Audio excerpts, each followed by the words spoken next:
Cabaran paling susah berpuasa. Awak ada azam tak tahun ni?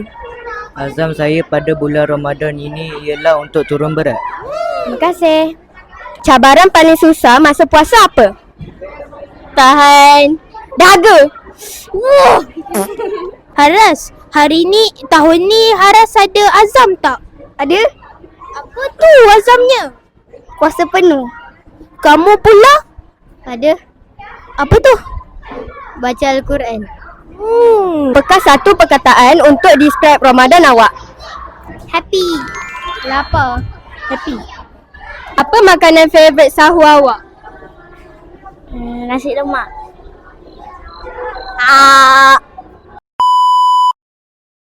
Nasi.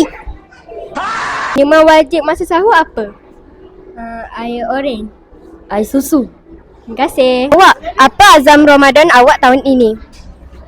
Saya nak jadi budak pandai. Nak jadi top 1 dalam kelas. Awak pernah tertinggal sahur tak? Apa yang jadi? Tak pernah. Maksudnya memang tak pernah lah. Kuih raya favourite awak apa? Sarah semut. Tak nanas.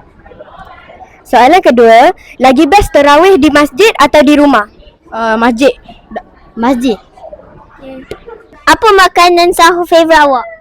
Ayam kunyit. Awak pula? Daging. Terima kasih. Awak lebih suka sahur atau berbuka? Berbuka. Sahur. Awak rasa bulan Ramadan ni boleh berubahkan awak tak? Boleh. Macam mana? Saya pergi solat, zakat, solat. Awak pula? Bersabar banyak dan bertaubat banyak-banyak. Banyak taubat Kuih raya favourite awak apa? Mestilah samosa. Terima kasih. Apa nasihat awak untuk kawan-kawan supaya semangat berpuasa? Nasihat saya puasa penuh untuk dapat pahala masa solat lah. Tak solat buat apa puasa. Awak pernah tertinggal sahur tak? Tak. Awak pula?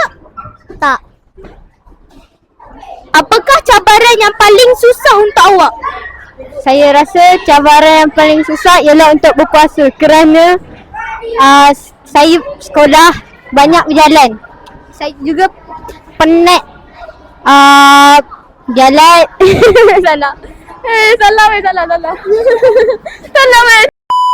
Awak pula, apa nasihat awak untuk kawan-kawan supaya semangat berpuasa? Puasa penuh.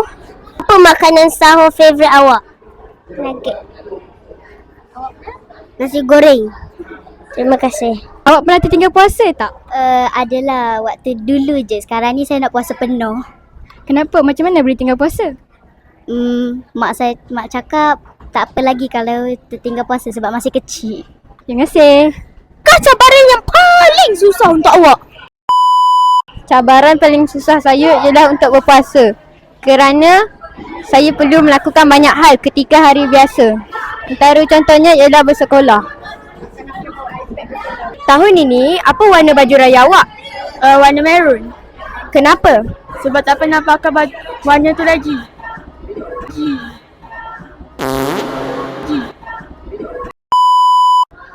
Sedap.